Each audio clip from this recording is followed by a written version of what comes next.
the most popular girl in school, Mona Culver, could only apply for the city's worst community college because of her poor school results. My childhood friend, James Holden, got our entire class to fill out application forms for community college too. It was his attempt to negotiate with North Rhine University's admissions department to make an exception for Mona to study there. The top 30 students in the city shared pictures of their amended application forms to community college back in my past lifetime. I tried my best to talk them out of it. The application submission deadline was the next day, and no amendments would be allowed after that. If they wasted their time threatening North Rhine by applying to community college, and the deadline passed, nothing could be done to change the results. Even if they were the city's top 30 students, their dreams of attending an Ivy League school would be quashed after 10 years of hard work, and no one knew what their future would hold. After that, James got angry and berated me. "You're just afraid Mona will be better than you once we start classes at North Rhine. Stop pretending like you're doing this for us." The rest of my classmates were also upset with me, and they turned their fury on me. "Our high school results mean nothing. With our abilities, we would still be able to attend North Rhine next year if we repeat the year. You should just mind your own business." We had been classmates for 3 years, and I could not let them compromise their futures. I informed our principal and their parents of their plans, and their application forms were amended. I managed to stop them from threatening North Rhine's admissions department. All of them were accepted by North Rhine in the end, and they became elites in their respective industries with bright futures ahead. Mona ended up getting pregnant with a thug's child while in community college, and she suffered from both physical and mental issues.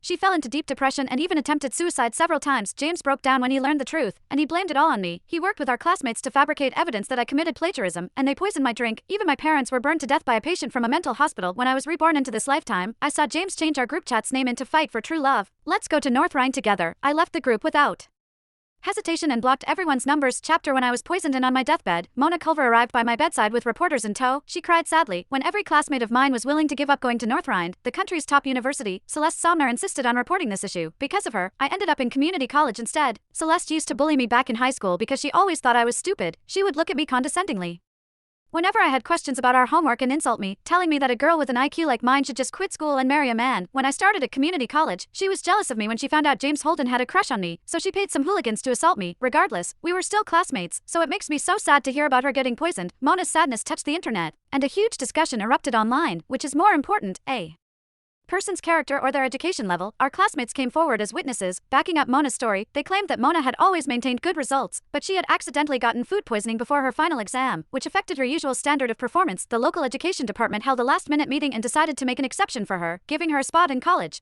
James had even knelt on one knee to propose to her, and their love story garnered huge popularity among netizens. While all this was happening, an extremist with mental illness snuck into my parents' home to break their legs and burn them to death. While they were begging through their locked door to be saved from the fire, James was standing outside with his arm around Mona. "If it wasn't for your daughter snitching on us, Mona and I could have gotten together earlier. She wouldn't have suffered so much at the hands of that B***TCH, Celeste.